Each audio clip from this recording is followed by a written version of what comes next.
You know, it comes to mind that old joke. I went to a fight and a hockey game broke out. We actually went, thank you.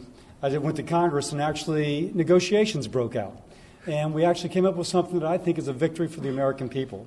And I like to call this caucus in my own mind the Ronald Reagan Tip O'Neill caucus, because you have a spectrum from conservative to liberal to all points in between.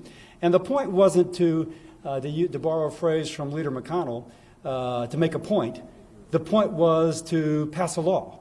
Put differently, this bill is not about sending a message unless the message is that Congress can work together to make something good happen for the American people at a time of incredible stress.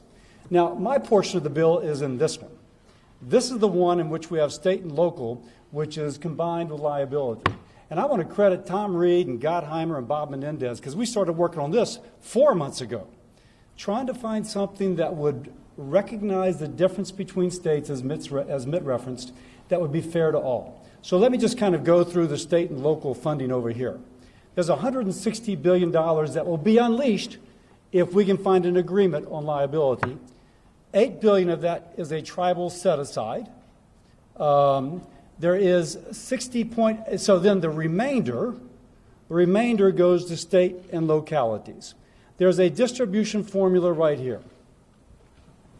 2/3 will be, let me start over. 1/3 goes out the door based upon a state's population like that. 2/3 will be based upon revenue loss. Of this 1/3, in fact, of the entirety that goes out, 1/2 goes to localities, 1/2 goes to the state. We heard a lot from localities that they thought in their state their governor did not treat them fairly. I don't know if it's true, but 40% goes out to the states and localities, which turns out to be $60.8 billion split between counties and cities and towns. And there's no minimum. You can have 4 people in your county someplace, and they can still apply if they have some need. Each state gets at least $500 million. Now, governors must use how to distribute this 40% that goes to localities. Mitt mentioned there's a great deal of variance as to how different states are affected. A governor may choose that it goes out to localities proportional to population. He may choose that it goes out proportional to revenue loss, or some blend in between, but it has to be the same for all. It can't be, oh, this city gets a whole lot because it's based upon need, and this city gets very little because it's based upon population. It has to be the same formula. And importantly, states cannot use the money for pension funds. Period. End of story. They cannot put more into their pension fund than they did in a previous year.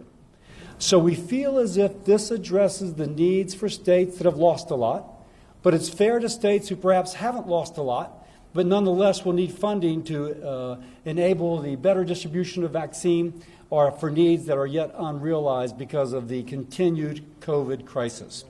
I'll just say, again, to Gottheimer, Reed, Menendez, but to all that have been involved in this, a lot of viewpoints have gone into state and local funding.